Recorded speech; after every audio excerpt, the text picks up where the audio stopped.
The goal of this podcast is to help you break in and thrive in advertising. And welcome to ADjunct, where we interview the top advertising lecturers and professors across the country to lend some knowledge to your ear without spending thousands of dollars on a university credit.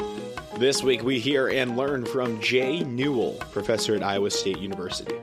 Jay Newell is a highly respected educator in the field of advertising, having received both the American Advertising Federation's Distinguished Advertising Educator Award and the Association for Education and Journalism and Mass Communication Advertising Division's Distinguished Teaching Award. With over 20 years of experience in the industry, including working in network journalism, advertising, and media management, Jay is known for his innovative teaching methods. He also has a strong background in quantitative media research and a passion for ethical and free communication. He is one of the few professors out there with 20 years of industry experience as well as a PhD. His research focuses on media saturation, which is the extent to which individuals are exposed to media content and how marketers and organizations use saturated media.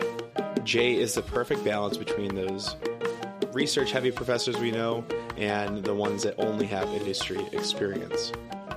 So in this episode, we will hear about Jay Newell's career in advertising and his experiences at Iowa State University. We will also learn about how he met Mr. Rodgers and, of course, his advice for aspiring advertisers. He also shares his thoughts on the strengths of Gen Z and how they can succeed in the industry because of them.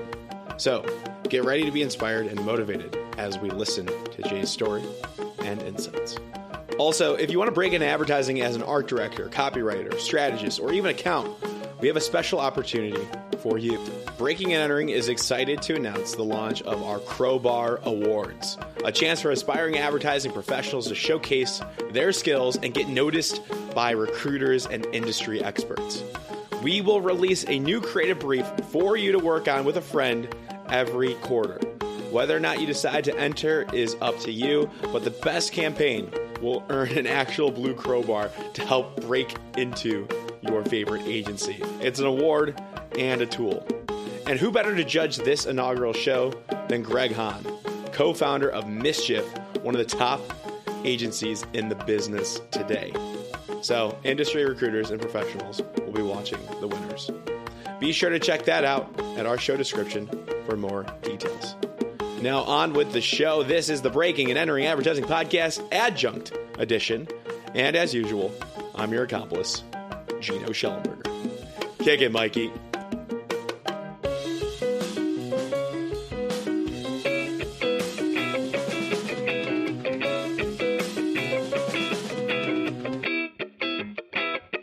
All right, Professor Jay Newell, welcome to the Breaking and Entering Advertising Podcast Adjunct edition. How are you doing today? I'm doing great. It's a delight to be here. I've listened to some of your episodes, and I just love how this show is building bridges between students who are maybe thinking about advertising or in the middle of it and wondering, what do I do with this? I know I want to be an advertiser. I know I want to be in advertising, but I don't know what that actually means. Mm-hmm. And you're kind of the guy putting some meaning to it. So I appreciate that. Thank you. I appreciate the compliment. And I'm sure you've been doing the same thing for a long time and throughout your entire career, because we're here to talk about what you're doing, because you're a professor at Greenlee School of Journalism and Communication at Iowa State University. Do you specifically only teach advertising and mass communications? Tell us about that. So my background is growing up in a college town and started in radio as a little kid. I mean, I was 14 years old when I started in radio. And what were you doing at 14 in radio? I walked into this little tiny radio station, 1,000 watt, which when you think about it is 10 light bulbs strung together. And, Sure. And said, hey, can you give me a job? This looks interesting. And, so I did board work and, put commercials on carts and things like that, but also started producing documentaries, radio documentaries, because, that no one wanted to tell the 14-year-old that he couldn't do that sort of stuff. Yeah. So I started doing that, and went through college, studied television, broadcasting, radio, communication, things like that as an undergrad, and then went and started in television, starting in broadcast TV and public television in Pittsburgh. So Mr. Rodgers was just down the hall from me. So I really, enjoy seeing the documentaries. Then went to New Did you York. ever talk with him?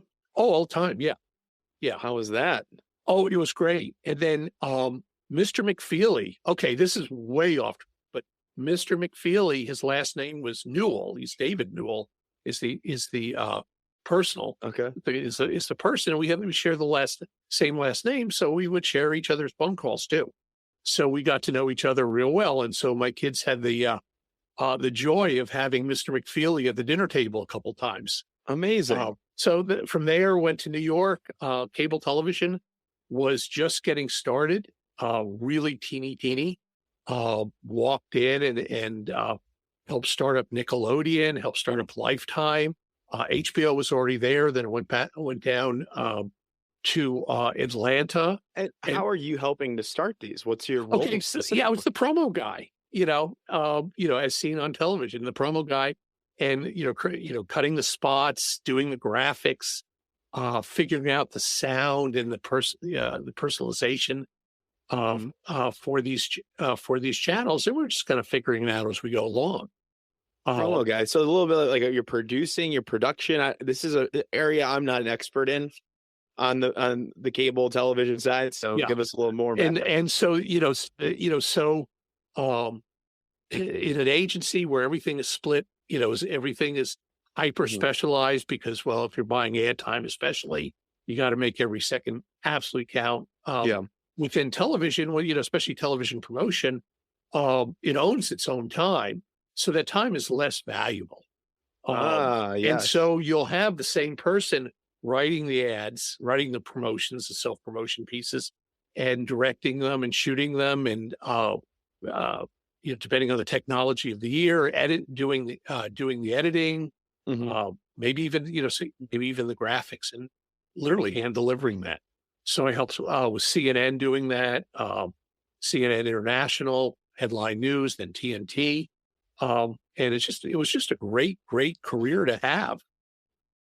And would you guys ever work with agencies? What was your role specifically? That's interesting. So yes, we absolutely work with agencies. My mentor, who I started working with in New York, was a guy named Fred Seibert, who was one of the founders of MTV. Oh, wow. And so, I learned the agency side from him because he always wanted to work with agency. He came out of that same tradition of do it yourself, and he wanted to work with agencies. And his favorite story is going in and getting pitched by Ogilvy, and and saying, okay, this is great. What about Ogilvy's rules? And the guy pitching didn't know him.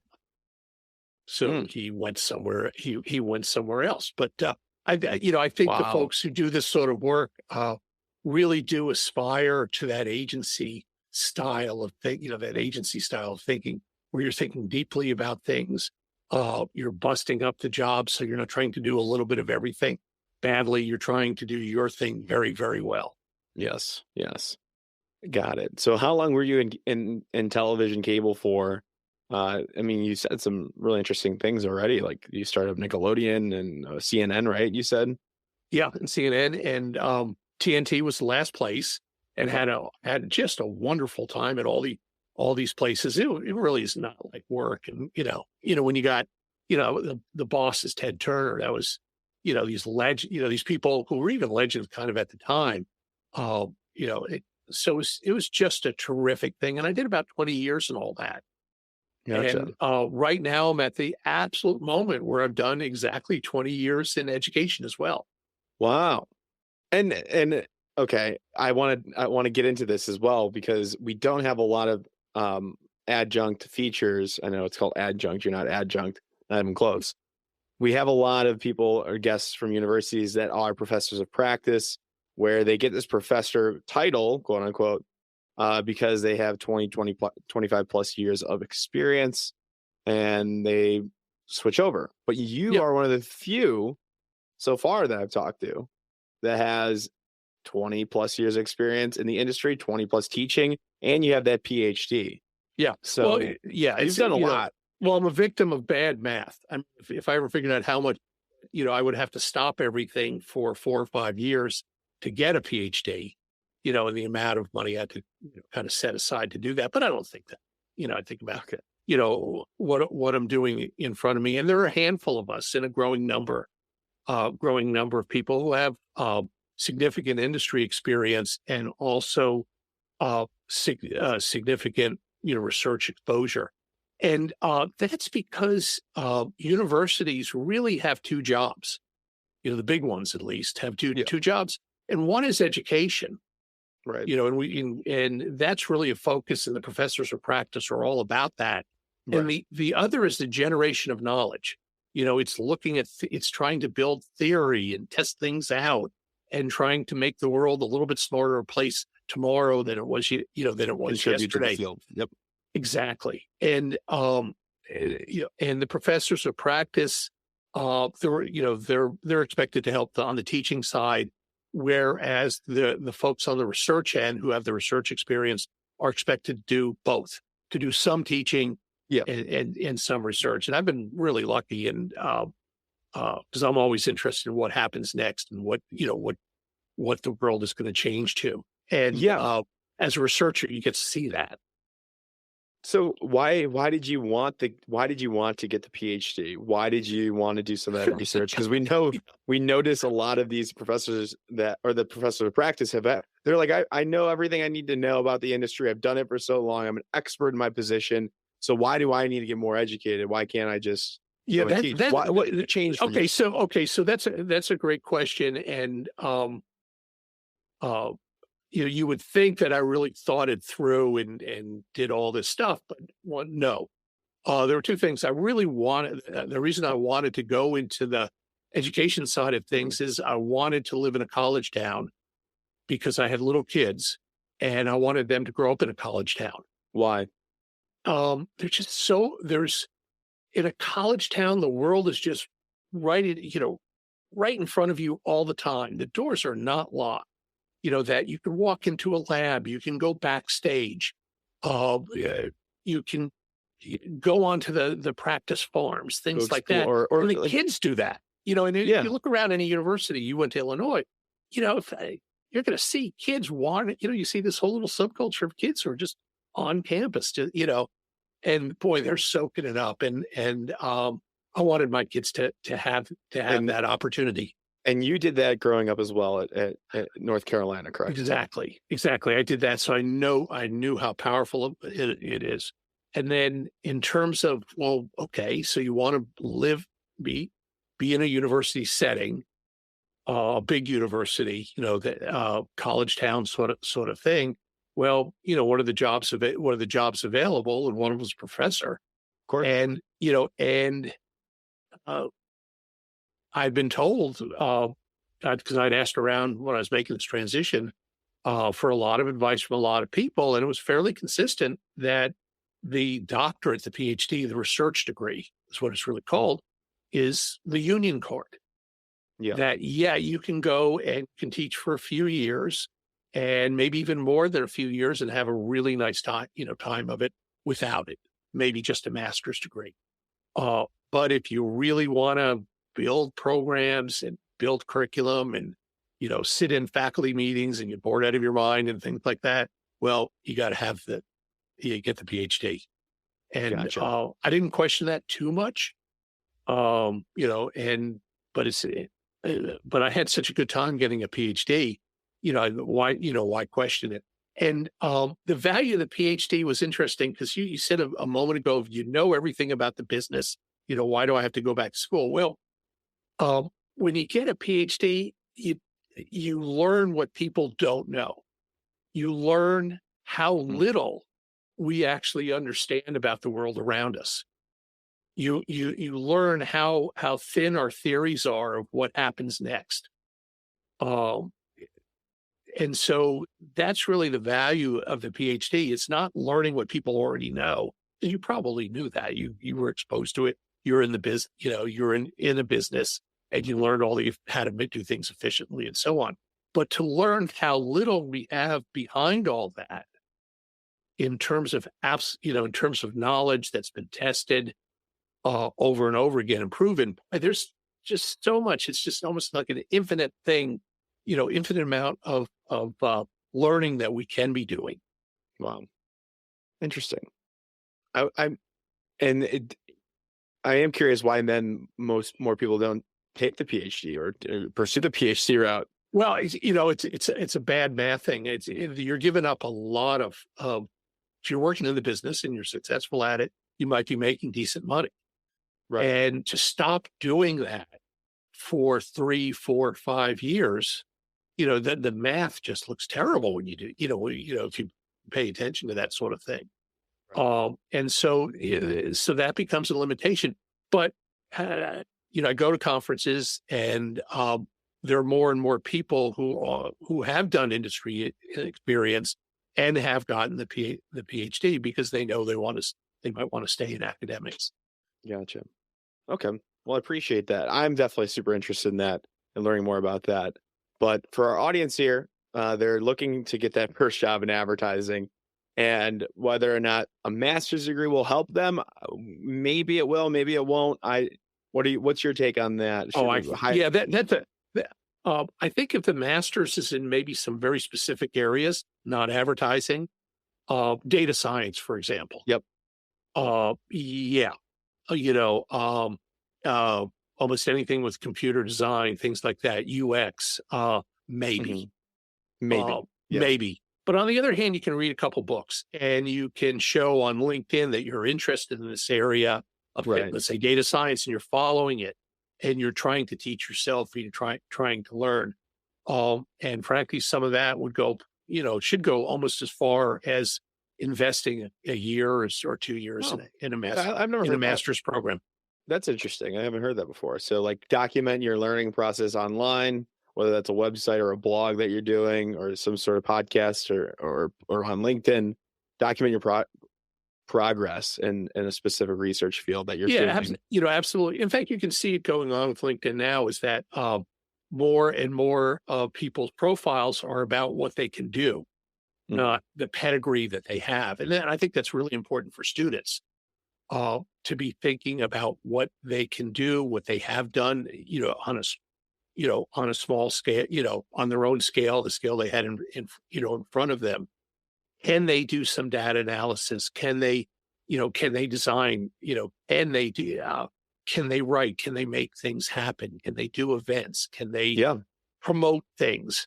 Can they, create, And those are all lists of things that don't necessarily don't have to attach to a company name.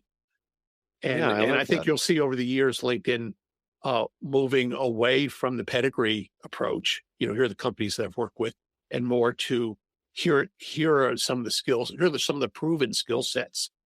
And certainly with badging and things like that, it's a good way to show for students to show that.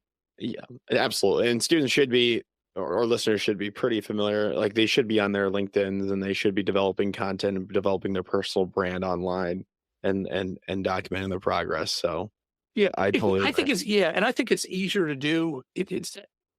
It sounds intimidating, but you realize that especially when you're looking for a job, people are going to pull up LinkedIn. There's some human resources applicant tracking systems that will automatically try to find the applicant's LinkedIn profile. Yeah. And you're not going to get a lot of analysis.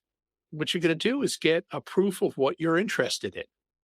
And so that's a little bit of the text up at the header, okay, you're going to say somewhere else, you're a student at such and such, organization. That's great. But, what are you really interested in? What are things that drive you? And then you can prove that by who you follow. Mm-hmm. You don't necessarily have to have accomplished things to show that you want into the tribe of people who do who do UX for advertising. Ah, yes. That's very interesting. Who you follow makes a lot of sense as well. And then where you go, what events you attend, and if you post a picture at that event, that can help too. Yeah, absolutely. Simple as that. Absolutely. It is simpler. It is as simple as that, Love it. Awesome. So tell me a little bit high level now about Iowa State, because I like to learn about different institutions here. So if I'm a freshman student and can I study advertising? Is it a major? What does the program look like? Is it journalism? Okay. Yeah, good question. So, Freshman and senior Iowa State, it's in the middle of Iowa, a lot of, rural, about 80% of the students, 85 come from fairly close in. It's relatively inexpensive. And so the out-of-state students from the Midwest know that Nice. they can pay less as an out-of-state student at Iowa State than in-state, maybe in their home states. Like a lot of schools of that size, it has a communications set of programs. One of the majors is advertising, another is public relations, another is journalism. And so they're all grouped together in a school of journalism and communication. And that has a meaning too, to be honest. And what that means is the overall feel of the place and the overall approach is going to be maybe more towards ethics and public service and public information, and maybe a little bit less about being efficient, selling things, selling things or communicating things at the lowest cost. If you had an advertising program or communication program within a business school, yes, there it would be all about efficiency, right? Where it's, in a journalism, kind of under the umbrella of a journalism program, then ethics come first. Yes. First Amendment comes first. Yep. I see a lot of the schools that we talk to have like a college of communications. Absolutely. And that's where the advertising program will live in. Yep. I haven't seen any just yet that's in their business school. That would probably just be a marketing. Yeah, there are a couple within marketing, and you'll see very few, and nothing that very public relations lives in one or two that I know of. But yeah, you're absolutely right. Advertising tends to be either within a journalism school, sometimes within an arts program, but mostly in these sort of applied communication programs. Gotcha. So what do you have different tracks that you go down? How do you guys kind of develop creative portfolios if people know early on that they want to be an art director or a copywriter, let's say? That is the great question, and also a really big challenge, because when you go to a school like Iowa State or almost any other, it's a Bachelor of Arts program. Or a Bachelor of Science, but it's within maybe liberal arts. Yep. And so there's going to be a lot of credits, 120 credits, say, of everything that you take, and maybe only 30 or 40 of them are going to be in your major. Right. And so it's not the sort of conservatory sort of approach. Is that enough to get up to speed with things like media and strategy and research? That stuff, the courses plus an internship, probably no problem. People do it people do it successfully all the time. On the art side, it is way more of a challenge. Yeah. The art and copy part of, the art and copy part of things, there's an expectation, you mentioned the word portfolio, that your portfolio shows that you can do saleable work from day one. Yes. There aren't a whole lot of jobs out there that are like that. Maybe being an airline pilot, maybe being an actor, and maybe being an art director. And so it's really difficult to generate, especially if somebody wanted to be an art director, to generate that through a program where they're only taking a minority of their credits. Right. A minority in their credits in the major. Right. So what people do is either they say, "Oh, I love this stuff," and they do a lot of part-time work and internships and things like that, and they build up a portfolio that way, or or they might finish up the program and say, okay, I'm going to bite the bullet and do a portfolio school. Yep. Yep. What do you guys have like any portfolio classes, or do you even have like a club agency set up there that they can get some work? So the answer to all that is yes. Yep. So there's a design class and then a portfolio class after that. But still it's hard. A single class meets for maybe 45 hours. Mm-hmm. And so, okay, 2 courses, that's 90. Great. That's what, 2 weeks work, Yeah. plus whatever whatever you do at home. And it's rough generating I'll be honest, it's rough generating enough art, especially to build a good portfolio. So what do you tell if a student comes to you and like, hey, I've done my research, I've listened to Gino's podcast. Just kidding. They know what they want to do, and they know it's art direction or copywriting. What do you tell them then? Like, in addition to all their classwork and all these that's other great. Yeah. to start here, to learn the strategy part of things, to learn the research things, to learn the business as a whole, how this all fits together, how it fits with marketing, and do as much as you can. Do as much as you can on the side. Some of the students who've been really successful on that score haven't been great students. I mean, they're not the straight A students. No. But the guys and girls who go off into their dorm rooms for 4 years and they come out for classes and they do the minimum. They get by, and they get graduate with a B average or whatever. But they've been doing stuff on the side like crazy. Yeah. Yeah, that's how I was. Yeah. Yeah. And, that's a legit, that's a legitimate path. Yeah, it's definitely time management. And it building a portfolio is like a job. It's like, oh, absolutely. It's just like an internship. So you definitely need to allocate time, find spec work, find a balance of real work. The recruiters are looking at 5 to 6 campaigns with multiple executions in each that are diverse and showing different media platforms, as we know about. So it takes time to get 5 to 6 good ones that are thought out. And if you start early and early, and you talk with yourself and other professors at the school, and then they can connect you with some industry alum. It's a pretty good method if you know earlier on to start and allocate a lot of time. Yeah. But the pressure comes in when people don't start early because, a lot of places, advertising, public relations, communication is kind of a found major. Someone comes in, they're majoring in something else later. And, they walk into the class because they had to fill 3 credits of something, right, and go, oh, wow, this is for me. Exactly. And they come in sophomore year, junior year. Exactly. And it's hard building up enough head of steam. However, the world is changing. Sort of built into your, the way you ask the question is the idea of people aspire to work in advertising agencies, and some do. Yeah.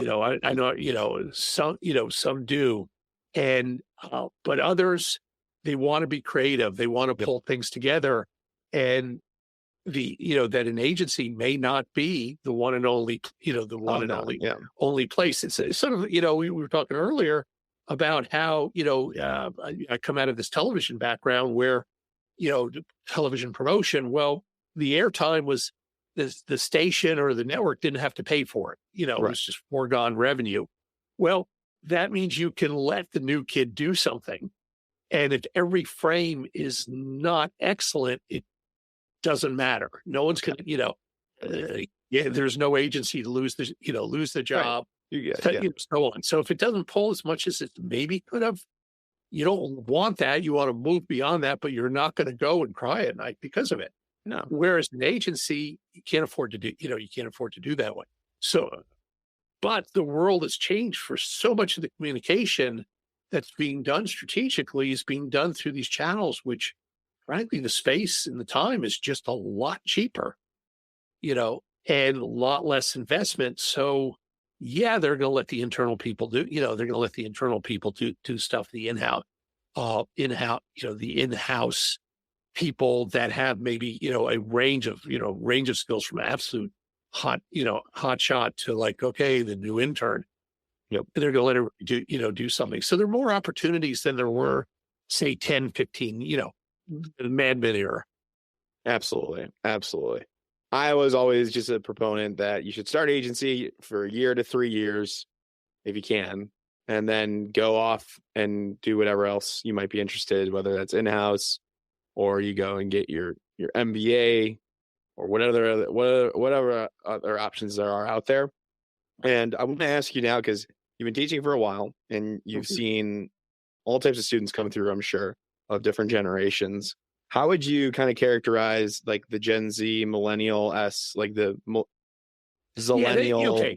Yeah. And okay. mindset? So What do they want? I'll start it, got to start it with the disclaimer that, there are no hard, fast lines between generations. And some people, act way more like their parents than they act towards than they act. That's generalizing for sure. With that being said, I wonder, even your path of saying, go to the agency, spend 3 years, then do something else, maybe get more education, has been driven by what you've seen as you were growing up.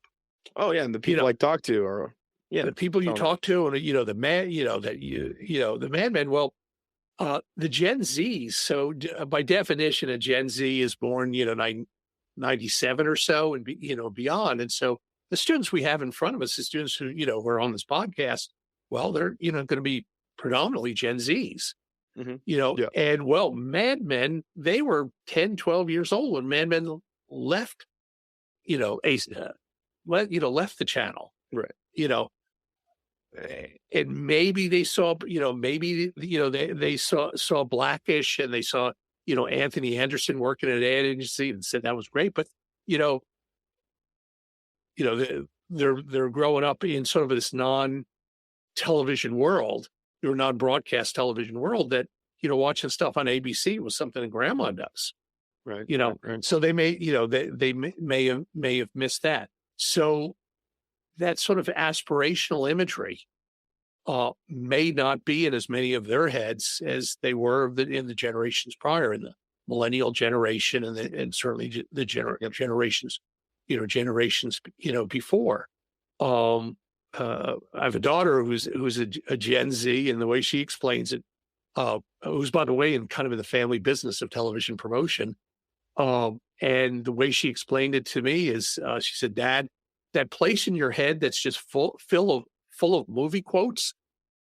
Well, we don't have that. We have a space with memes. You got one of those? No, so, so the reference points on Z, on Gen Zs can be different. I also see different skill sets, things that, maybe a little bit more, ability with math that actually the math education on the Gen Zs might be better than the millennials and better than the folks that came before them. That's a surprise to everybody, but it looks pretty good. In terms of being able to sort through vast amounts of information that come in from different places and synthesize that information. I'm working with some Gen Z students who are just blowing me away every day. Good strategists, on how fast they can think through things, stuff that I would have to ponder for days or weeks, and kind of wake up one morning and say, I got it. They can get to that aha in minutes. Perfect strategist. Yeah, that they can pull these things together very, very quickly. They can edit very quickly. They have to.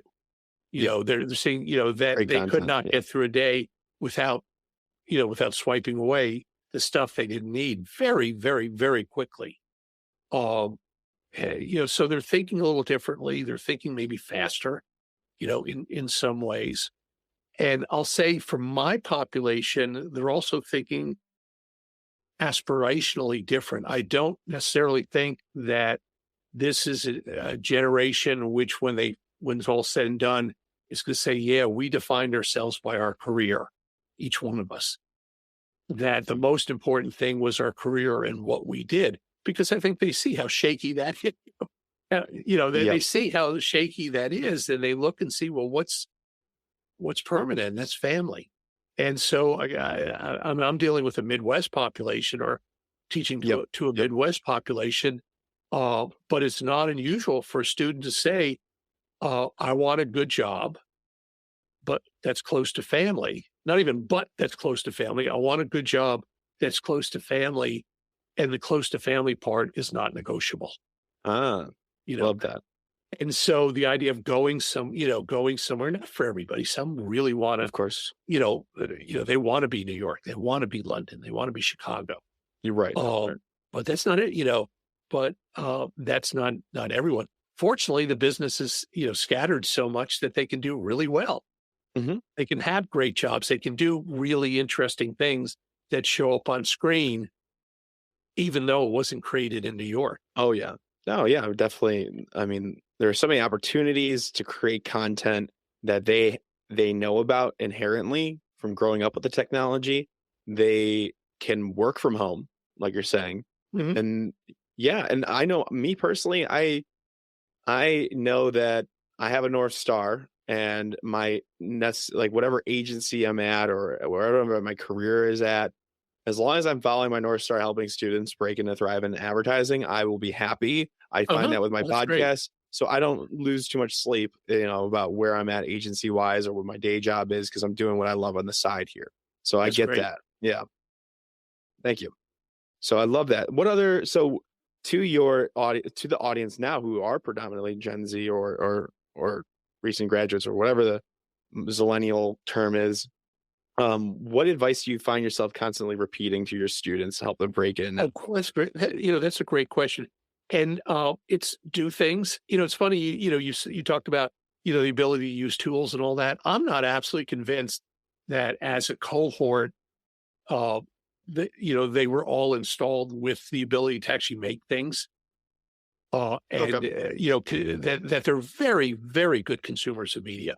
They're absolutely trained on the consuming end of things, but to bust stuff down and actually make things and put messages out there and create messages for people that you don't know and don't know you and aren't going to cut you breaks if you're uh, if your writing isn't consistent, or your messaging is poor, you're leaving words out, you're screwing things up, which everyone does in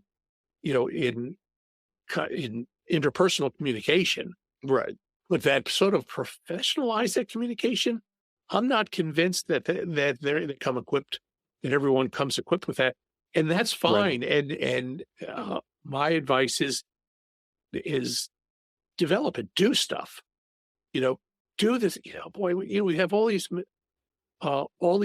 things at universities that are harder and harder to get to, because I know that students are in deeper and deeper financial stress, and having to work crazy amounts of hours, unconscionable amounts of hours that make it hard to go and work for the student newspaper, that make it hard to spend time at the student, at student agency. Yeah. But gosh, you got to figure out how to do it. Yeah. Maybe somebody will pay them eventually to do things, but they have to be making things and Yeah. not just going to class. The portfolio, it's funny, you're talking about the portfolio of how you need so many pieces. Well, to get, you maybe need to, crank through 100 different things to get 5, 6, 7 pieces to do. There's no course at a university that's handing out a liberal arts degree where that gives you that sort of time to do that. Right. You might have 4, 5, 6, 7 assignments a semester. But you need to be doing, dividing that into 100. That's a lot of years, right? So you got to be doing things on the side. You have to be doing things on your own, because you're not going to be able to show that you can make unless you go off and do it. Yeah. Well, some of the lecturers, professors can shift their mindset and the assignments that they do assign to make them a little bit more creative focused, so they can put it in their portfolio. That would be ideal. And I'm trying to tell professors now, like, to be very conscious, like their time is very valuable, and if something's not going to go in their portfolio, then they're going to have to do it later. Yeah, and absolutely. And with our students, we stress creating a portfolio really from that orientation class that everyone has to go through, where they say you take 3 credits of this and that. Yep. Well, they do a portfolio then. They start it. Good. They build the framework there, and they learn, okay, I can create a portfolio. There's nothing in it, but I at least have my name. You start early. You start early with them. And then they can fill it. They can fill it in, and then we build classes. Not always creative classes. Even like our ethics class spends a huge amount of time creating a portfolio with statements of ethics. Perfect. That helps. It builds to it, and then when you go out, you adapt the portfolio for what you need it to do. Yeah, but you have it there. It's like but if you got it, I would keep it in. And so there we go. I love that. Great. And also, I remember what I was going to say now. Okay. It might be advantageous to show them that first day of portfolio school portfolios, like their books from VCU Brand Center, Miami Ad School, to show them what they're going to be up against as they graduate. Yeah. That one would be really interesting. Just, you don't want to stress them out, but just be like, hey, this is what these guys are paying a lot of money, and you could potentially have this caliber before you graduate here. Yes. So they don't have to. That's a really, really interesting and terrifying idea. Yeah, they should inspire. You should inspire them. Inspire them, and I think one of the things that I find inspires students is not the professor talking about stuff; it's former students. Yep. Who have been out for only a year or 2 years. Yeah, 2 to 3 is like the key. They can see themselves. Yep. Those are their best lessons. Our best lessons are people that are recent, like they're in the junior level position. Yeah, and LinkedIn has been absolutely terrific for that, because I can gather people and very quickly and pop them into classes with no problem at all. And the former students, it's great, and so in some, even in 20 years, I'm on my 3rd generation of somebody hired, got a job, former student got a job, who gave another job to another more recent. And you're at the center of it. More recent, not kind of the caboose, but it's it's nice to know that it's happened. Yes. So if our listeners are interested in reaching out, can they reach out to you on LinkedIn? Is that your preferred method? Absolutely. Yeah. So it's Jay Newell, and it's all over LinkedIn, and glad to talk to anybody about anything. I just finished up as editor of the Journal of Advertising Education. There's actually an academic journal for ad professors. Amazing. And so I have a pretty good idea of all the different programs that are out there, and there are just some remarkable things going on. Great people, and one of the things about professors is even some of them that came out of the maybe the Mad Men era or the early 2000s, they're more into things like AI, and UX and all the rest. Than the people who stayed behind in the office, because they're lifetime learners too. Gotcha. Well, thank you. We appreciate you clarifying that, and you did a great job in this episode. So I can't thank you enough. And I'll be recommending it to my students that great need to know that your resource is here. Great, I appreciate that. All right, we will be in touch. Have a good day. Okay. Thank you so much for listening to this entire episode of the Breaking and Entering Advertising podcast. If you like what you heard, it would mean a lot to us and help us grow and get better guests and better break-ins if you can go to Apple Podcasts and leave us 5 stars and a small review if you have the time. Be sure to connect with our guests if you like what they said by going to our Instagram, at Breaking and Entering Pod. That's all one word, Breaking and Entering Pod on Instagram. We have links to their portfolios and their LinkedIn, and they want to connect, so do that. And thank yous. Thank you to Mikey Malarkey, our audio engineer, and Buchan Zhang, our creative director. Can't do it without you two, and a team from the University of Illinois. It's a student team from the agency called AdBuzz. They're a PR agency, and it's been a pleasure working with them. Thank you all so much, and we will see you next week with another amazing guest.